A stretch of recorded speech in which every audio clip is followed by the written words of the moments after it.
Hi mga ka-angel! So ngayon pupunta tayo sa may Biodome. Yan, kumain muna kami.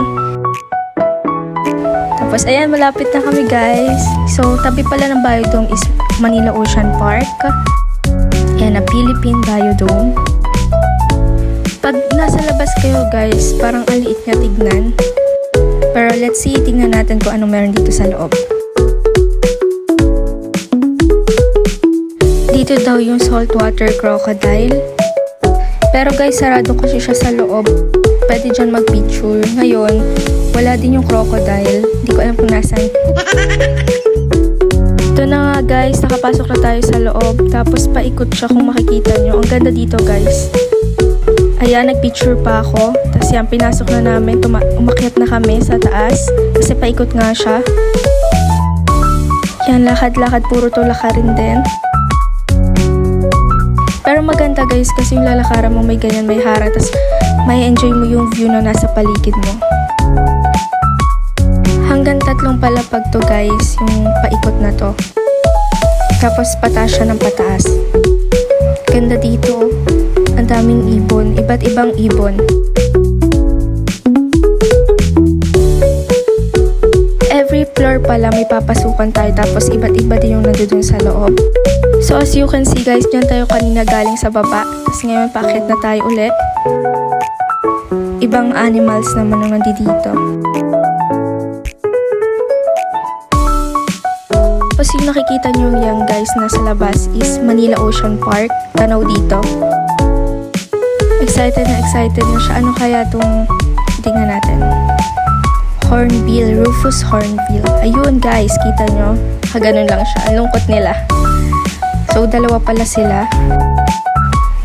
Wow, ang ganda guys ng view dito. Tapos ayan, parang may show. Philippine Biodome. Tapos may pinasukan tayo uli dito. Yan, ibon din. Ibang ibon naman.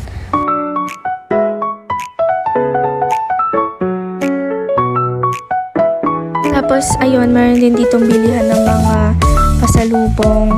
Ayan, may t-shirt, may laruan, may stuffed toys. Tapos dito guys, para siyang sa Manila Ocean Park, yung style niya. Mga fish naman yung nandito. Nakaupo siya. Hi ate!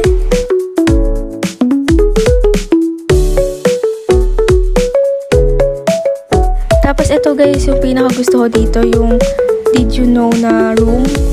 Kasi ang daming matututunan dyan pag binasa mo yung mga yan. Ngayon guys, nandito tayo sa may Mallard Duck. Kung sa Tagalog ito ay mga itik. Tapos ito guys yung nag-show kanina dun sa baba na may hawak ng mga animals. So yan, ikot-ikot muna kami.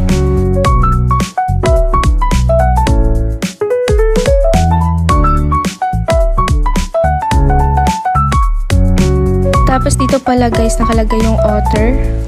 Ayan, mga otters sila. Ang cute nila guys. Tapos yan guys, nagpa-picture kami mga kabado. Karen. Tapos sa dulo to guys, sa may baba. Yan, pwede kayo dyan maglaro.